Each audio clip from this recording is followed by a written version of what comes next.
You are driving down the highway, and suddenly, your car sputters and dies. Your mileage is dropping, your engine is seizing, and you are far from alone. The chemical properties of the fuel itself have changed under the new E20 mandate, affecting how millions of internal combustion engines operate. This is a chart showing the immense scale of the problem.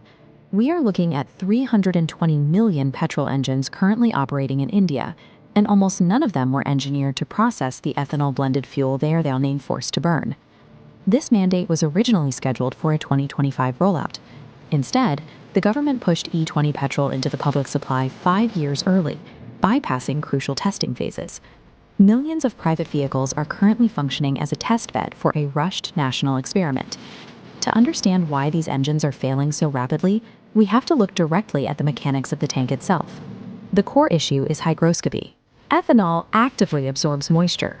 It pulls and binds with water droplets straight out of the surrounding environment.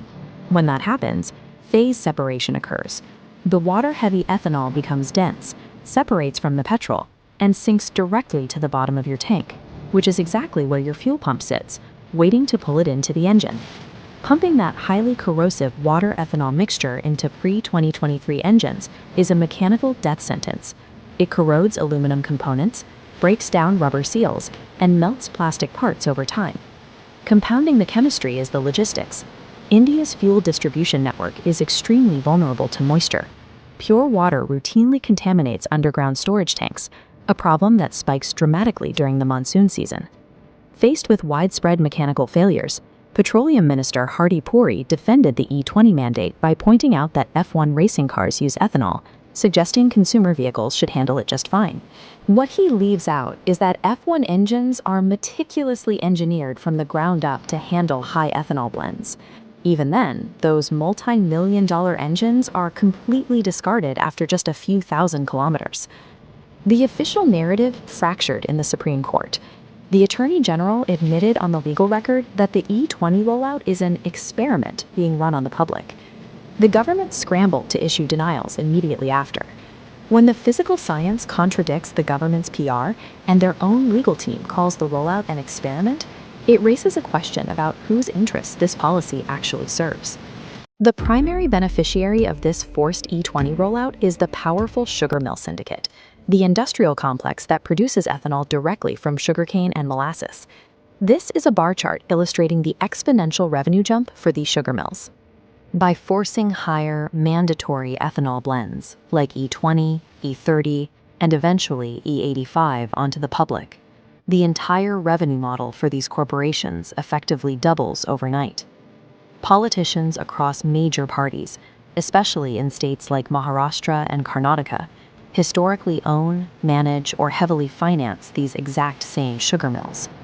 Biofuel companies managed by the sons of Transport Minister Nitin Gadkari, like Sion Agro and Manas Agro, saw their operating profits surge by over 2,000% following these policy changes.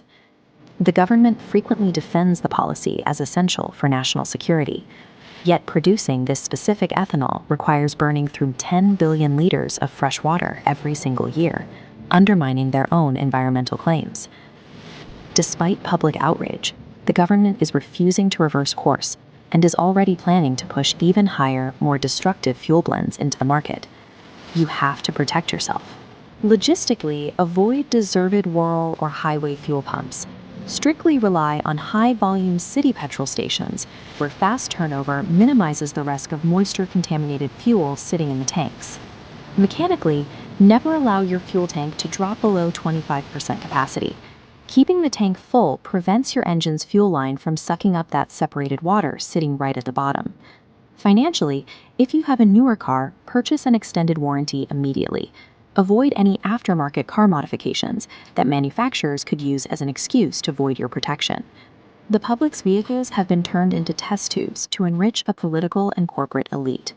With the state doubling down, citizens are left entirely on their own to protect their engines and their wallets.